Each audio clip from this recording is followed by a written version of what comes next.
नमस्कार दोस्तों, आप सभी का स्वागत है हमारे YouTube चैनल पर। दोस्तों, आज हम बात करते हैं पहाड़ी क्षेत्र में पाए जाने वाले सुप्रसिद्ध फल कांफल की। दोस्तों, यह फल खाने में जितना स्वादिष्ट है उतना ही अधिक औषधीय गुणों से भरपूर है। कांफल में बहुत सारे विटामिन पाए जाते हैं। कांफल डायबिटीज वाले पेशेंट के लिए बहुत फायदेमंद होता है। कांफल की छाल और इसकी पत्तियों का भी औषधि के रूप में प्रयोग किया जाता है।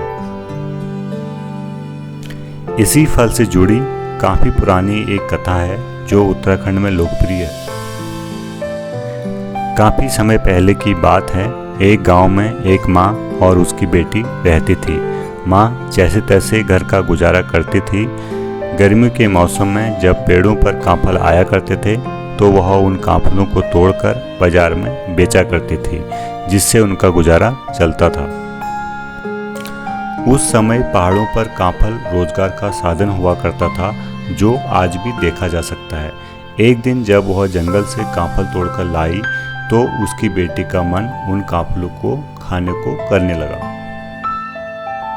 उसका मन उन लाल रसीले कांफलों की ओर आकर्षित हुआ तो उसने माँ से उन्हें चखने की इच्छा जाहिर की, लेकिन माँ ने उन्हें बेचने का कहकर उसे कांफलों को छूने से भी मना कर दिया और कांफलों की टोकरी को बाहर आंगन में एक कोने में रखकर खेतों में काम करने चली गई और बेटी से कांफलों का ध्यान रखने को कहा।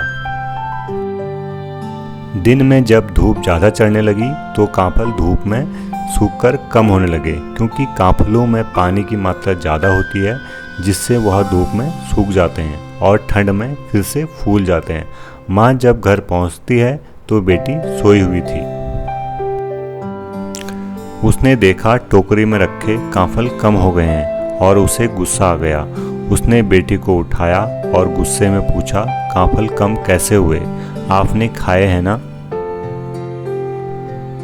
बेटी बोली, नहीं माँ, मैंने तो चखे भी नहीं। माँ को लगा बेटी झूठ बोल रही है और उसकी पिटाई शुरू कर दी, जिससे बेटी की मृत्यु हो गई।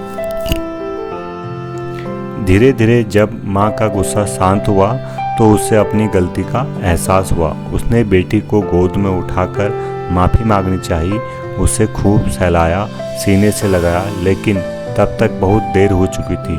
बेटी के प्राण जा चुके थे। माँ तिलमिला उठी और छाती पीटने लगी कि उसने यह क्या कर दिया। बेटी उसके लिए एकमात्र सहारा थी। छोटी सी बात के लिए उसने अपनी बेटी की जान ले ली। जब माँ को यह एहसास हुआ कि कांफल धूप में सूखकर कम हो गए थे तो उसे अपनी गलती का काफ़ी पश्चाताप हुआ, पर इतनी देर हो चुकी थी कि वह पश्चाताप के अलावा कुछ नहीं कर सकती थी और इस पश्चाताप में उसने अपने प्राण भी त्याग दिए। कहा जाता है कि दोनों माँ बेटियां मर के पक्षी बन गए और जब भी पहाड़ों में कांफल पकते हैं तो एक पक्षी बड़े करुण भाव से गाता है, कांफल पाको मील न चाखो।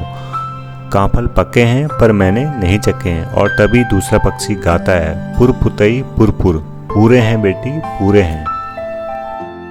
दोस्तों, इस कहानी में यह भी सीख है कि हमें कोई भी काम जल्दबाजी में नहीं करना चाहिए और हमें हर वक्त सब्र से काम लेना चाहिए।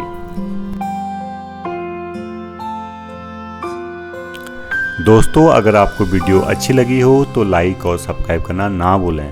Thank you for watching.